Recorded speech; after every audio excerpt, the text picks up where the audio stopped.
ممنون. سلامت يا والله سبب او زنداني كان انا مثل بشير دو خيام كويسنا بعض تكليف زندان كان فرقس بشير شان کاکە بەنسبە زیندانەکانی ئێمە زیندانەکانی ما قەڵەباڵغی تێدا هەیە ئەوە شتێکی تازە نییە لە شەڕی داعشەوە کە دەستی پێ کردووە سەدان کەس گیراون ئەمە ئیمکاناتی مادی حکوومەتیش کەم بووە لە ماوەی ڕابردوو و ئەو بوجەش کە لە هەرێم بڕاوە لە چەند ساڵی ڕابردوو تەسیری کردووە ئەوە بابەتی سەرەکی ئەمە بووە قەڵەباڵغی لە زیندانەکاندا هەیە بەڵێ دەگەوێت باوەی کە ئیمکاناتی مادیە و زیادەی زۆری داعشەکان کە گیرام حکوومەتی ترۆ لە هەرێم کەیسەکە تو دۆخیان سەقامگیرە وازەحە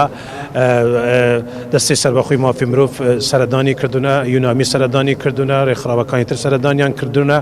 و وەکو هەر گیراوەکی تر ڕاگیراوەکی تر لە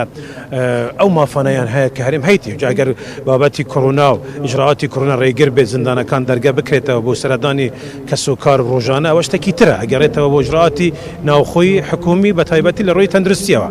بەڵام سڵتەی تەمیزی عەفەن محکەمەی تەمیزی بریاری خۆی داوە و هەیەی عامی تەمیزی شەکە ئەوش دەبێت بریاری خۆی بدات لەسەری و ئیجراعاتی قانونی وازەحەوە ڕابطێکی بە حکوومەتەوە نییە دادگایکردنی هەر کەسێک لە دادگاکانی هەرێمی کوردستان هیچ ڕابطێکی بەدەم و دەستگاکانی حکوومەت یاریمەوە نییە ئێمە حکوومەت ئاوت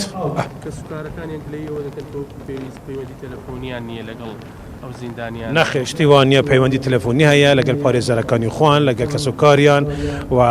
ئەوەشتا وازەحە و ئەتوان لەگەڵ دەستەی سەربەخۆی مافی مرۆڤ قسە بکرێت کە وەردەکاریان بابەتە چییە؟ باشە سپاس.